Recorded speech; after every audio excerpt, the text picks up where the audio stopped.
Hey guys, welcome to another part of my MX5 journey. And from the previous episodes, been getting really good feedback and really good tips from the likes of Steve and Babs with their own experience and their own cars and how they went about it. And while I wait for those parts to arrive for this car, it's time to kind of look at the paint and how I can actually correct it because it does need a bit of TLC. Thanks to Turtleworks for making this series actually happen. And of course, they've been sending me a bucket load of products.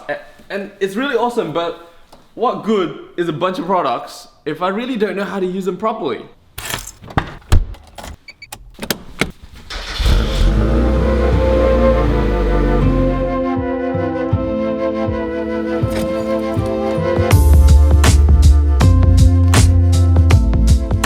So I went to talk to Mitch from Sydney Premium Detailing to further understand the steps needed to refurbish the MX5 exterior.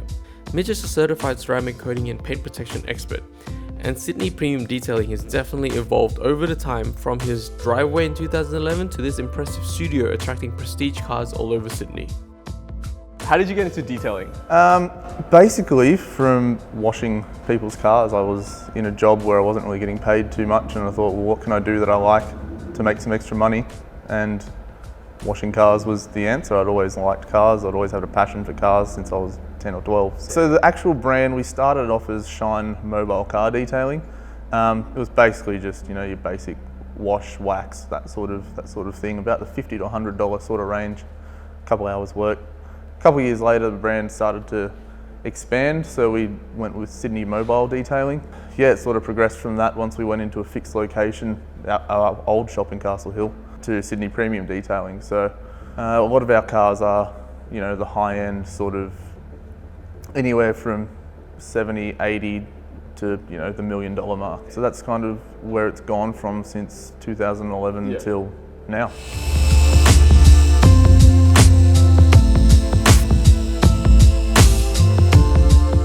Now, once and for all, what does it actually mean to get a car to get detailed? Detail. The hey mate, how much for a detail? Yeah. What does it actually mean? I don't know, like from, you know, the years of doing this, people have very different opinions of what a detail is. For me, detailing is, you know, everything. Polish the paint, get it looking perfect, do the interior, shampoo the carpets, leather clean and all that. But some people just ring up wanting a full detail for a wash and a vacuum.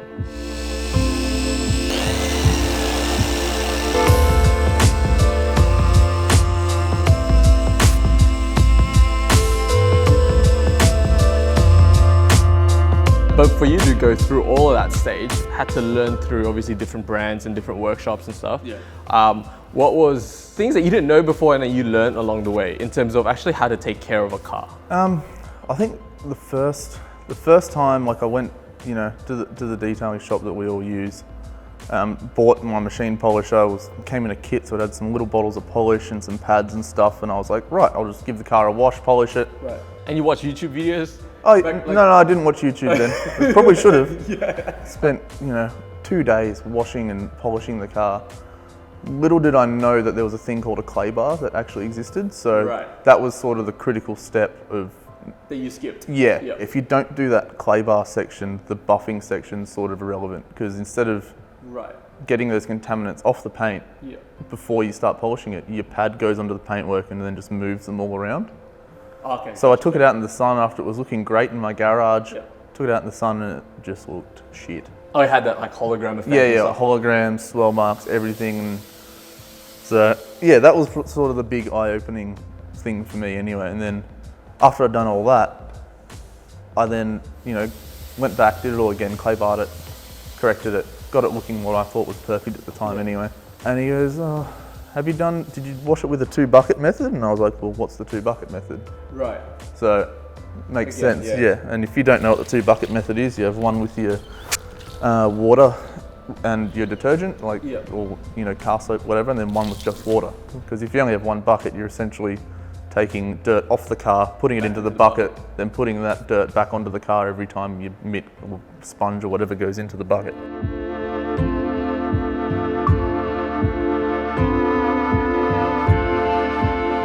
You see, it makes sense to bring your prestige or new car to a professional. But with an old affordable project like the MX5, I can save quite a bit of money by doing it myself at home. And Turtle Wax has most of the products needed to get the job done. I just need to know what to do with it before I make a mistake that I can't correct. So I asked Mitch, how would he approach if it was his car? You obviously start with washing the car. If we're starting at the start, it really doesn't matter. You just got to get the dirt off the car. That's the main thing. Once you've waxed your car and you're at the end step, and then the next week you need to wash it. That's when you step to the pH neutral, because you don't want to step that. You don't want to go back. You don't want to strip that wax off. So especially in the sun, because I've seen so many people do that, wash their cars in the sun. Because then they'll actually it just bakes on. Creates the marks. Yeah, it just bakes on and makes your life harder. But yeah, the next step would be definitely buy a clay bar. Again, you can get that at Supercheap or Autobarn.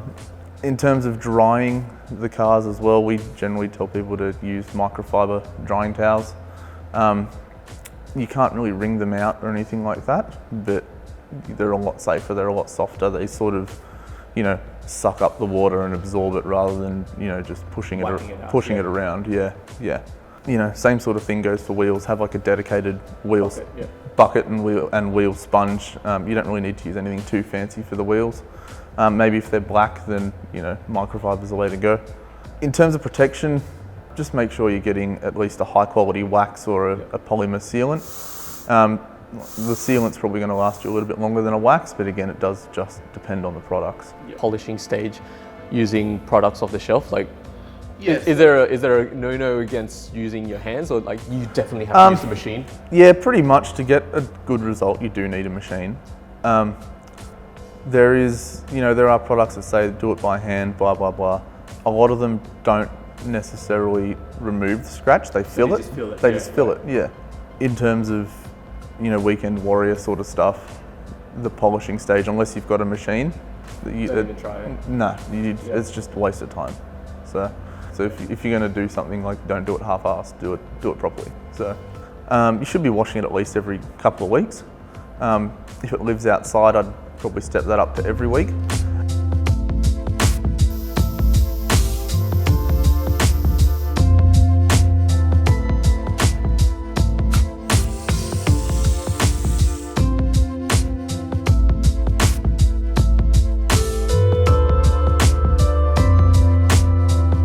What if you get contaminants while you're driving?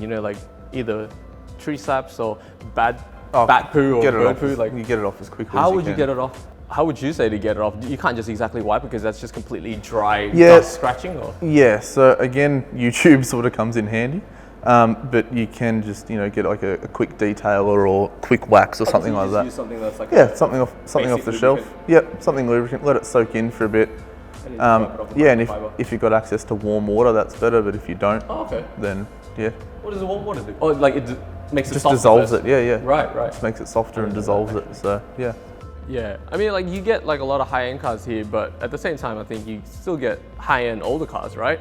Yeah. I mean, so what's the difference, I guess? Have you found any different in terms of paintwork? Obviously, the technology in paint's kind of gone. Yeah, a lot of the older cars aren't clear-coated. Yeah. So I'll buff this car, for instance, and the paint will the pad will just be the color of whatever polish we're using. So pink or white or blue or whatever. Yeah. But on a non-coated car, you're actually taking paint off. You're not just taking clear coats. We did a Ferrari Daytona, and I think for just the front end of the car, we used 14 pads, and they were just bright red. Yeah. Because we're taking paint off, not clear coat. Yeah, you got to be more careful around the paint and rubbers and that sort of thing, but in terms of the actual process, there's not really too much difference, no. So the first thing we do generally with older cars is we'll take paint measurements. We've got a little paint gauge. Especially if it's a rare car like an old Mustang or something from the 60s that's old and cool, like a Camaro or something like that. Not an MX5. Yeah, not an MX5. No. Something that's worth that's appreciating in value anyway.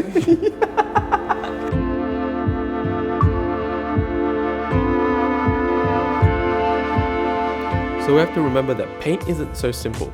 It's multi-layered, and especially with an older car, we have to be really careful with what we work on. Is it the top clear coat, or is it really the actual paint that we're touching? I think when we think about the word detail, we jump straight to the polishing or the cutting stage, just to get that paint nice, clean and shiny. But what we forget is the contaminants can be dragged along these microfiber pads and create more scratches and more swirls than we had before. And it was good to get tips from Mitch on what to look out for, how to wash properly, as well as to make sure to not work in the sun. Now that I know what to do with these products, I can't wait to get my hands dirty and finally bring the car back to its former glory.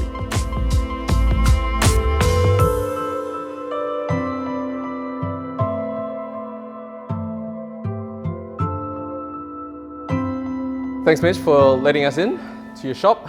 Cool. Talk about car maintenance, and I hope everyone here, I guess, learns how to take care of their car a bit more. Yeah, our phone's always on, so anyone can give us a call as well. Yeah, if they screw up their car, yeah, good you. Exactly. And for those at home, if you were like Mitch and don't know what a clay bar is, check it out.